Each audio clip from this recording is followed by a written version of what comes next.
We're back at it another Wednesday. Oi, oi. This past week, what have you been up to? Are you auditioning? Are you Yeah, shooting? What's going on? what's up? Um, I have an audition currently. It's due Friday. It's funny Yo, too. that's a lot of time for an audition, bro. Damn. It is. They're giving you at least a couple days. Holy shit. What a concept. What a concept. And a few things on it. But my my roommate Zion, the French agent, seems to be doing really well. Really? What's going on? He's a Got a big French agent, meaning he's from France, right? his family's from France. He's second generation Okay, so here. he does he know French? Is Yeah, he bilingual? Okay. I had a bilingual French roommate some time they're ago. going around. They're going Yeah, around. bro. Yeah. Funny. But Yeah. so how long has he been in the States for? Zion grew up here. In fact, but he's like apparently more into his Frenchness since he's gotten older. And so agent on what side? Is it entertainment? Is it sports? He's an international entertainment agent, and so he handles mostly in clients outside the U.S. I think. And so, like for instance, one person he represents, or he might be a manager. He's a manager, and he represents this woman that's like in this big TV show, Three Body Problem. I think that's what it's called. And she just has blown up and he's repping her. So, and she's Asian, she's like Chinese. So it's funny to see him go through that. We were like, he books her on one job And and then it's such a big payday for him. damn. Yeah. And She he must got be her this, stoked. what? She must be stoked. Oh, yeah. Well, she just won a big award. I guess it's a big award, a Gotham Award. So is he internationally like this person's Asian?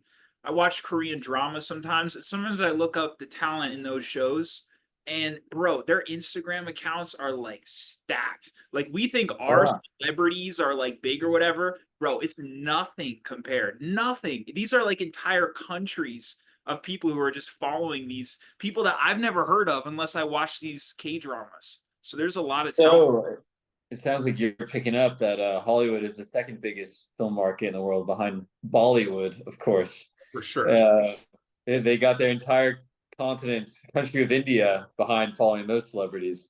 There's that one legend, this guy who's like the top celebrity in Bollywood, and he's like fucking, he's just so big, bro. Like we think Leo's big. This guy is just like legend. That guy's won like 25 Indian Academy Awards. Yeah, straight up. Yeah, dude. Leo is a bad actor compared to him. Yeah, Doesn't even know how to cry. yeah. That would be a funny skit if like the best actor from India came over and like Dude. started making fun of Leo DiCaprio. Yeah. Can you cry Um, Q? I know that's obviously the test of every actor. It's funny. I was just talking about you with my mom because we were watching this TV show, the new Jake Gyllenhaal one, directed by David Kelly, called Presumed Innocent. Oh, I heard about that. Yeah. Yeah, and like this guy David Kelly did Big Little Lies. He did I think the Undoing with Hugh Grant and stuff. And all his shows, I think, kind of suck you in. And he's always got the biggest actors, and the tone is always sort of very realistic and kind of tries to be shocking and sort of tongue in cheek. But it's funny when you watch like a good thing, you get immersed into it. And I was just telling my mom again, I was like, isn't it funny? It just reminds me, you just want to talk about the acting and everything, just the technical, the production. And I was like, it's funny. Jacob talks about how he got burnt out of acting at Syracuse because they made it confusing. Mhm. And I got burnt out of acting in a lot of places because they made it confusing. And it wasn't until I had good lessons that taught me that it's just the circumstances. And I use an example, and I'm like, Jacob loves it now, the idea, because real simply put, acting, like playing the circumstances, playing a part is kind of fun. It's Yeah. kind of interesting. Yeah. Like take the example of this, like it's like a person walking into a room with another person. Now, if you're the actor and you're just being the actor doing that or living your therapeutic experiences, that's not going to be much. It's like, yeah, maybe you're nervous, the film, the camera setup and everything. That's the reality of the actor's situation, circumstances. But I'm like, on the other hand, and this is what was confusing me at first unnecessarily, it should be so obvious that this is what acting is.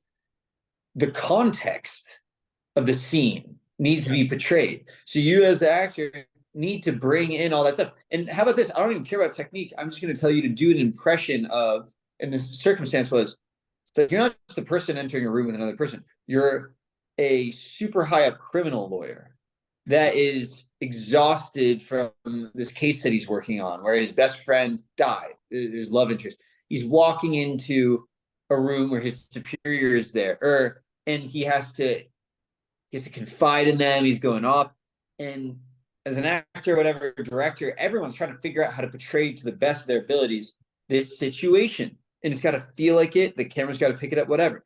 And so I'm like, that what I just described is so much more fun. Yep. Than what they taught you in these stupid therapy acting classes. And I bring up again, I had that one person, like a cousin, who's like, oh, I don't like acting because I don't like going through therapy.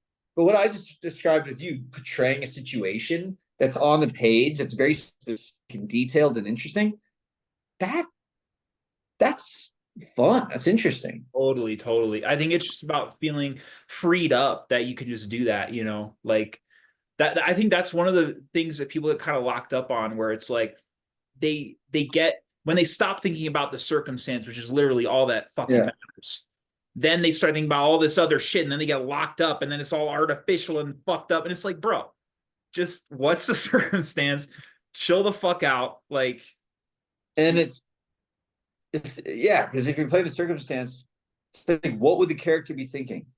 They're exhausted. So that's like a thing to act. You're playing so you have to play like you're exhausted. You might be playing it wrong, and that's not necessarily easy to do, to play exhausted, but it is a specific thing. So you got to portray being exhausted, and then how do you act when you're going to meet a superintendent? How would this character act when they're going to do that? How would you listen? How would you talk? How does it affect? All that stuff is stuff to act, to portray. And how you portray, I'm not personally as interested in, because like all those acting classes, they try to teach like, oh, actions and A plus B plus C in acting, and you have to do these techniques and stuff.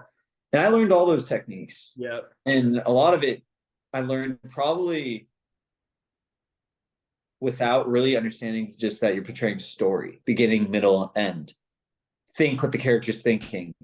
Bring the vision to life. What is the vision? And so I just find it funny because there's so many people I saw that quit acting because they didn't understand that simplest part. Not even how to do it, but just that you're portraying a situation that is not what's the actor situation. It's what's from the page or from what the director's intending. Autumn got out of acting because she thought it was too painful, getting too attached to these emotions of these things. But it doesn't have to be like that. And I'm dragging her back. This is for like, I'll also put down, she and I are, my first feature is going to shoot in March, like 100K type thing. And I'm putting her as the lead because I want to bring her back. But going back to what you're talking about, as we're talking here, both of us are interesting enough, just like being ourselves, and this is who we are. Like, I'll watch anything that Tommy Lee Jones does. Yeah. Even thinking about his most stripped down role. I don't know if you ever saw No Country for Old Men. Yeah. How could I miss it? That fucking last scene with him, when they were originally, those filmmakers, they were originally going to shoot this whole montage thing, and it just ended. Yep, bro. It just ended with him, because he was so interesting, with him just sitting at that fucking kitchen table, just, talking about, it was like spinning a yarn, like with his wife. And it was just him being him. So fucking simple, but wait. So a few things there. I don't want to cut you off too much, but first of all, you're pointing out that, sometimes less is way more. And especially in that movie, I thought Coen brothers, especially Tommy Lee Jones, always do a good job of that, because he portrays such weight and heaviness and all the circumstances with the delivery of sort of, hey, I don't need to talk a lot because I have so much conviction. He's so badass and Yes. thoughtful and intellectual. And in real life, the actor did go to Harvard and stuff, and he's from Texas, and it's such a colorful character in real life. But um, so what you're talking about with Autumn though sounds a little bit different to me. So that's not quitting acting because of, oh, I didn't understand that I'm just supposed to portray the circumstances, which I'm pointing out that a lot of people don't even get that. They don't even understand. I saw people after this woman said in an acting house, she's like, after 7 years, I still don't understand what I'm supposed to do in acting. And I'm like, the answer's so simple once you understand what I just said. But so you're saying with Autumn, the intensity of the characters, she understood that. And I have no doubt that she did. I'm sure she's a brilliant actor. But a lot of times to portray the circumstances of really intense stuff, she didn't want to do that. Or was it more that maybe she was into that whole acting methodology where they're like trying to get you like, just cry, just go through therapy for the sake of doing it. And Right, like it right. was inspired by the Because material. I can, and I mean, this would be a question for her, but I can see that POV of like, if you're just thinking about the circumstance, but you're in that circumstance and you're so intently into, and you're doing it correctly, Yeah. it would be painful if the circumstance is painful enough. Like if you're supposed to, if you were just raped or something, you know what I mean? Or if like someone's like stabbing you and you have to portray that. It's just honestly the funny thing is to me,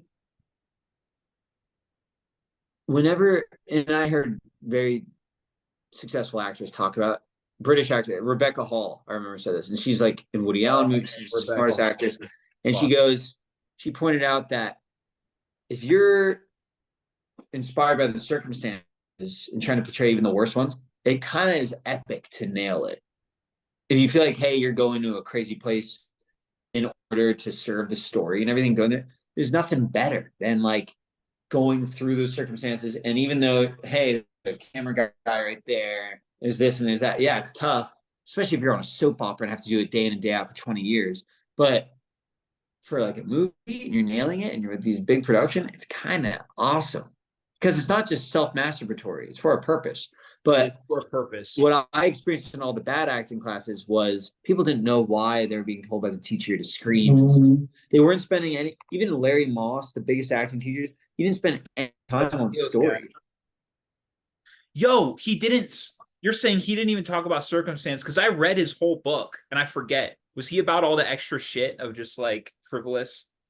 Well, what I saw him in this giant seminar. It's like $600, and you get up for 15 minutes, and he saw him talks. in person. Yeah, and you went up there and acted for him. I didn't. I think I paid like $100 just to watch. Bro, what was that like? Was it like self-masturbatory him? And what his whole process? It was straight out of Barry. Dude, and like, by all means, acting teachers, can you imagine doing that? That'd be fucking crazy.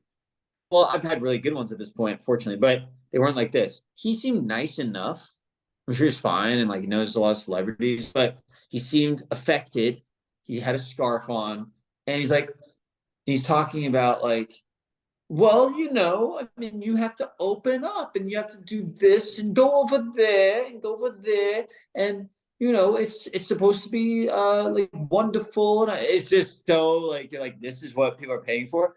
And he was more working on like the actor in that moment, how they can be better performers on stage in a black box theater. That's not that interesting to me.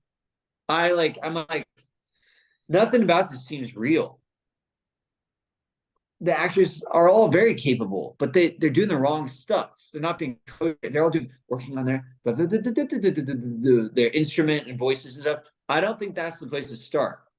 I think the place to start is what they did in my good acting class, which was, okay, what's going on in the scene? Just start it there. What's going on in the scene? Have the actor recite out loud. And they have to do it like 2 sentences.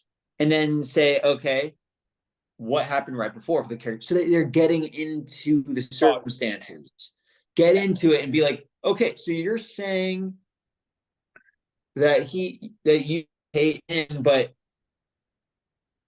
you guys are supposed to work together. All right, well, hey, look, try this out. I think you could be a little angrier at him and, you know, maybe yell a bit more or try out like crying, or like being weird, but don't know what you're going to say next. Be as fresh as possible. Forget about the lines and try to be funny, maybe too. Try to be, because what would you be doing in that situation? Think about it. If you were with this guy that you hated and you knew you had to get a business deal off of him or something, maybe you're going to schmooze him, right? So forget about the lines, whatever. Let's see what happens when you try to schmooze him in that. And I guarantee you, those are creative comments rather than just bullshit about nothing. Yeah. Which is what I think the other stuff was. First, I love that you brought up the fact that Larry Moss wears a scarf. That's how you fucking know, bro. That's how you know. I think it's the first sign, yeah. This whole thing of being in the actor's thoughts is The character's thoughts, right? character's thoughts. Yeah, yeah, yeah. It basically acting, it all boils down to, in its simplest form, what are the thoughts connected to the circumstance of this character? Yeah. That's it. That's I agree. it. I agree. And then breathing and being there in the moment, in the scene. And that's it. That's all you need. I saw this trailer. I like that you brought up Hugh Grant. Hugh Grant has said he's now in the freak show stage of his career. He just did the Oompa Loompa thing. And this trailer, bro, this trailer just came out. Did you see it? The A24 Heretic thing? Bro, Yeah. it's a horror movie starring Hugh Grant, and he's like this religious fanatic, and these two girls who are trying to like spread the word, like Mormon or whatever. They go to his home and he invites them inside, and then they have to find a way to escape. And just the way that he, like, you see it in the trailer, you see him going through all the thoughts, and it's so natural, and it's so, everything's right there. It's like he's not distracted at all. That's the only difference. And you see it in the trailer too, like some of the facial expressions, he has Yeah. this line where he's like, and you might die. And then it's like a second and he's like, and it's like just this trail of thoughts that he's going through where he was a little Yeah. lead. It all tracked. It all tracked. You know what's funny about that too? I've been giving pickleball lessons, and I literally tell the students when they go to hit a ball, and if my thing is like, hey, you have to hit the ball in the center of the paddle, and then they hit it again and they miss the thing again, I'm like, you're hearing me say it. I want you to think that. And so how I get them to think it is to say it out loud. I'm like, repeat it back to me. And they go, I'm going to hit it in the center of the paddle. And then they go for it. That is what informs them, the thought.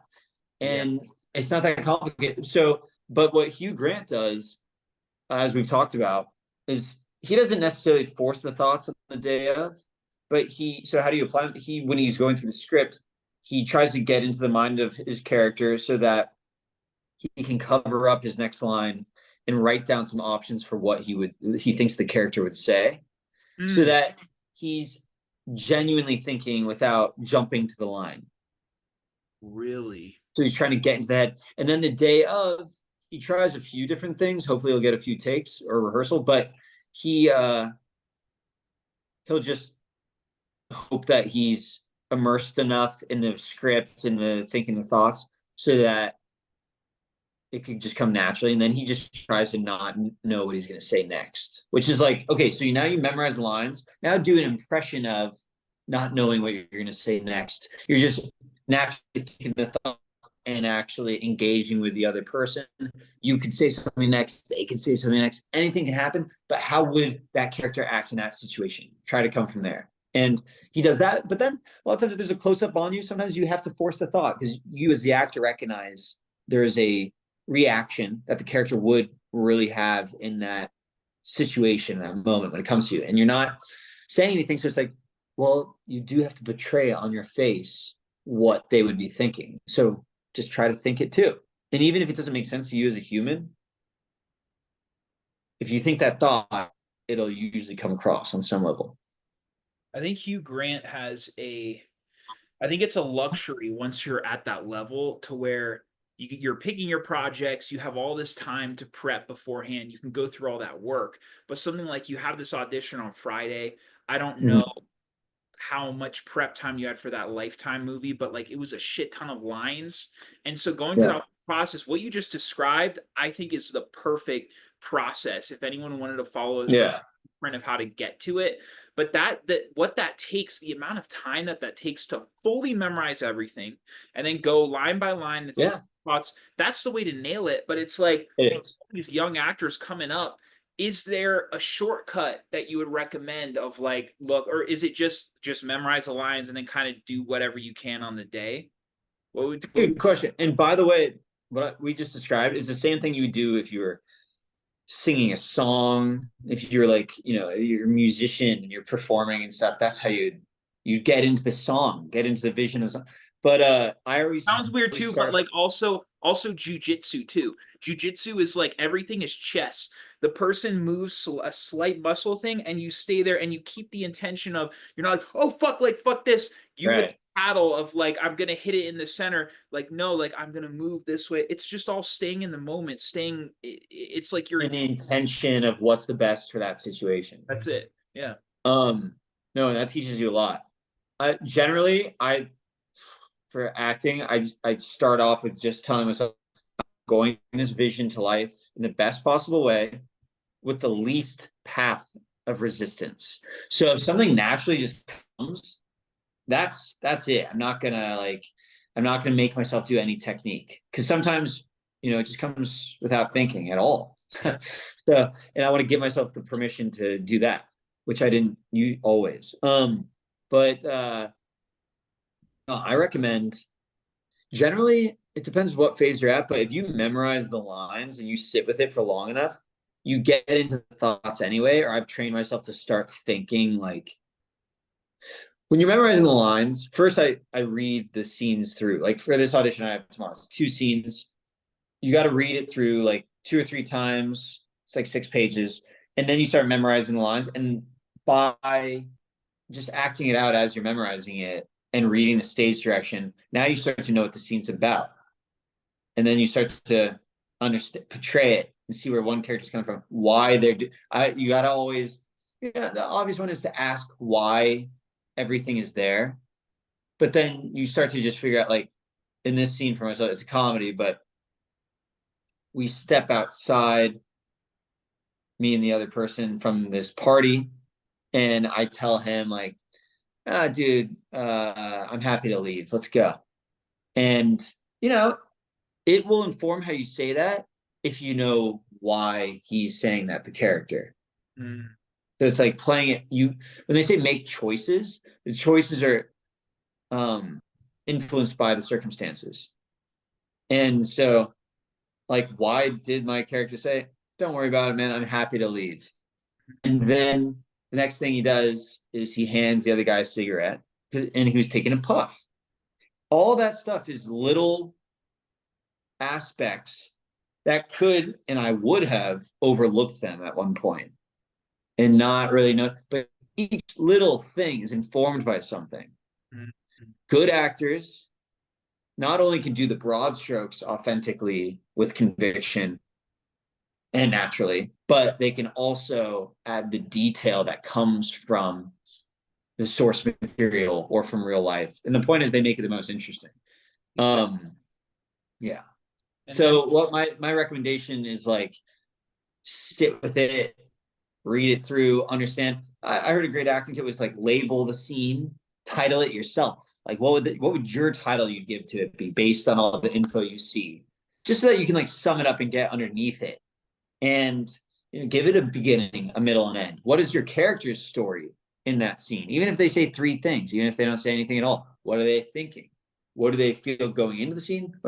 So you get into the freaking character, even if it's just one line. mm-hmm. Because that's what they teach you writing too, is that every scene has like a positive charge at the beginning, a negative charge at the end, vice versa. What character comes in as like the hero? What character leaves as the villain? Why is something funny that they're saying? Why,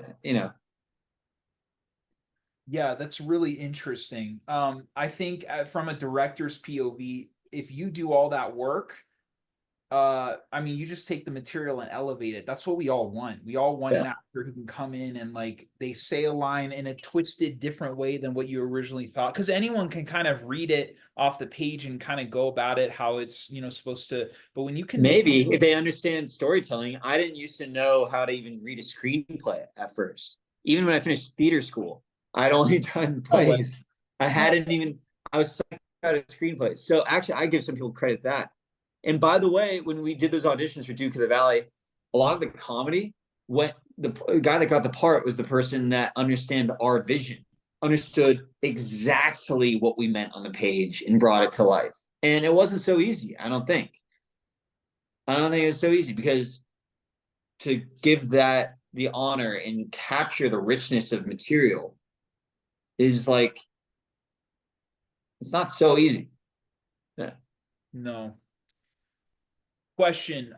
Sophie's Choice, Meryl Streep gave the filmmakers one shot. She said, "This scene, I will do it one time." Same with A Quiet Place. Emily Blunt, that scene where she's giving birth. One shot. From a director's perspective, I'm shitting myself. Are you fucking kidding me? This is the most pivotal moment of the whole script. And what if we're out of focus? There's all these extra things that I'm thinking about. What do you think about that type of situation? Usually it's the reverse. The director is saying to the actor, "You got one shot at this because it's such a big action sequence. We can't redo it. It's It's too expensive." expensive. Got it. Yeah. Well, tell me Um, both sides. How do you feel about both sides? for them to have that conviction, is like pretty. That should give you confidence of like, oh damn, my actors like got this dialed. That's awesome. Um, no surprise because they've done it so many times and huge movie stars. They can do it in their sleep probably. But Yeah. then, especially them. But then, secondly, I get why the pressure would be on, and it's a beautiful part of it. It's like you got to do 10 out of 10 as well. It's a fiery game. It is a fiery game. You're on that set, all this shit can hit the fan. You also, I've brought this up before, but like you can have interviews with people, you can have a great time before set. You know what I mean? You guys are really hitting it off. You're like, man, that person's got this great energy. Like, we're gonna come out Yeah, with a great film. You're then on set, bro. Set like changes people. I think yeah. set I think it breaks down everyone's walls to where everyone's just so fucking real that there's always going to be some level of tension as you're going through this thing, because it's like a pressure cooker. You got the budget and you got the vision. Money is being spent when you're on set. You're taking up costly space. Right. And That's that matchup of getting the vision and the creative on all ends, as far as like the actor getting their takes they want, as far as the director, their vision, all that stuff, but then pairing that with those constraints, that's a fucking tough thing. And it blows my mind how expensive it is. It really does. Like, even modern day 2024, how fucking expensive this shit is. Like, thinking about 100K feature, that being the lowest of the low end to possibly come out with like a decent film is crazy. It's so expensive. so So two things. yeah, I read Tanner's script. I'm not sure if I told you about that. that he's in or he wrote. He wrote a script to his roommate. No way. Yeah. You like it? Yeah, I did. It's about wrestling and sort of inspired by, like what he saw and stuff in wrestling. So he's fired up. That's cool. And then secondly, my dad is pretty far on like page 50 on uh 7 Days of Vegas 2. And bro, I just read this recent one the other day. It's like the first real thing that is worth reading, probably. And it's just like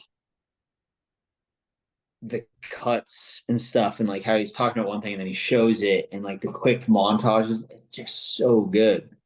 It's so good.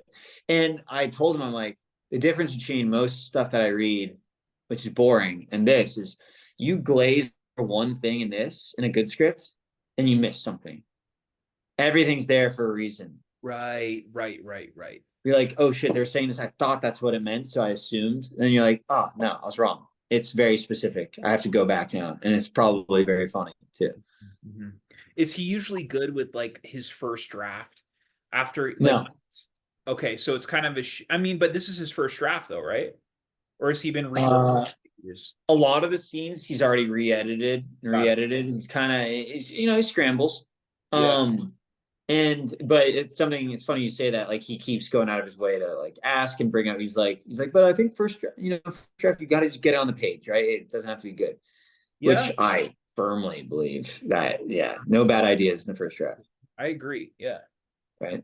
And he keeps going back to Quentin Tarantino, who we're both listening to the audiobook. I'm re-listening to it of Cinema Speculation. He wrote Um, yes, he's written like two books. One of them was just Once Upon a Time in yeah, I Hollywood, know that one. and the other one is called Cinema Speculation. It's his analysis and backstory of his experiences on like 7 different movies that were kind of just interesting for him to talk about, Yeah. and what they kind of signal in genres and their historical where they were at and stuff. And it's so insightful naturally. But he says, with writing, he likes to write in cafes. He gets energy from being around other people. He Priscilla's Cafe. That's the one. He's What there. about it? That's where he wrote like Pulp Fiction. It's my favorite place to write. Burbank, Priscilla's. Of Highly course. recommend. Maybe we do something with Valley Mentality for it. Dude, Priscilla's is a good spot. Good to know. Yeah. Okay. I think that is Valley, right? Is Burbank Valley? Yeah. Good question. It's right on the verge, On but the it edge. is. Yeah. What are you working on right now? So I had 6 weeks from this manager given to me to finish this script that I'm gonna shoot in March. I'm on week 2. I just passed the 2-week mark and I'm on page 70. I'm like your dad in the sense that the first draft, what I've learned, as much as I hate it because it takes so much fucking work to get to that first draft, there's things that you have to shift and big pieces that you have to shift around and everything. But I think the fact that I'm on page 70 and it's like the first stroke of it, and there's a lot of good shit there. It feels like it'll be in a good place by Is this week. a brand new script or Brand new. Started 2 weeks ago. like brand new concept? Brand new concept. It was me riffing with him, coming up with Right. something. And yeah. Well, that's incredible. You're going that fast. Thanks, man. Yesterday was 15 clean pages. Not every day's like that, but Yeah. it's on and off. I'm happy with it. I love that you have some free time right now to do all It's this. perfect timing. Yeah. Having this song Um, is good. Congrats that you're working with this manager on something tangible. Thanks, man. I'm excited to. He says to me, which I think is so fucking real, that films are willed into existence. Like, I so badly still want someone to be like, "You're chosen. We're putting you on this thing. Here's a check." I so badly, and I'll always want that, right? And there will probably come a day where I will get that. But for the time being, it's like they're fucking willed into existence, man. Even at the high levels, you got to really like kick off that train and then people jump on. So, I'm gonna find the investments. We're using my dad collects, I don't know if you know this shit, but he collects medical antiques. So he has all this really weird shit, like weird props that you wouldn't find anywhere else. So we're shooting in his house in Jersey with all that shit. Probably gonna take like 8 days or something, and we're just gonna knock it out. And it's definitely going to be this script. Yes. Love Because the it. script was also written with the intention of like I'm shooting it at his house. Nice. Yeah. Nice. So we'll Nice. see, Nice. bro. We're gonna really go down the indie road for once and see. You How are know, you going to raise the money? um, Any thoughts on that yet? Syracuse connects my alma mater. Everyone, there are people I know for a fact. They have a whole database of like here are doctors and dentists, and I'm gonna fucking go name by name, and it's gonna be a numbers game.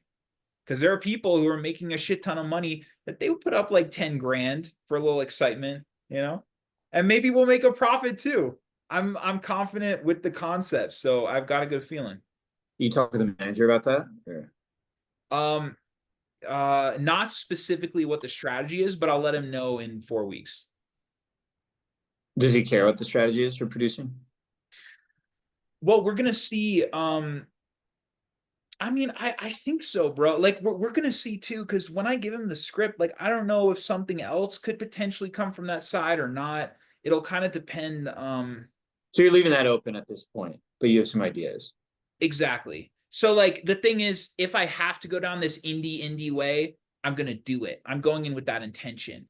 If potentially I can get someone else set up or whatever, and build it up a different, more traditional way, then we can go that way too. It's kind of like a moving pieces type Yeah. situation. Okay. So it's not set in stone yet. Cool. Cool. Cool. Cool. Yeah. For now, it's just about getting the script in the best possible place. But bro, it's really exciting hearing your dad's like making headway with that one. Because you guys, I mean, you've been talking about that for a minute. Are you feeding any ideas?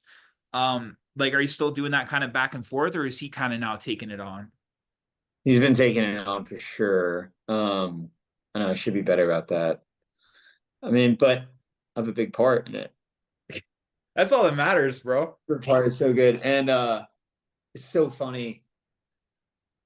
Like this read through, there was tangibly one moment where I laughed out loud.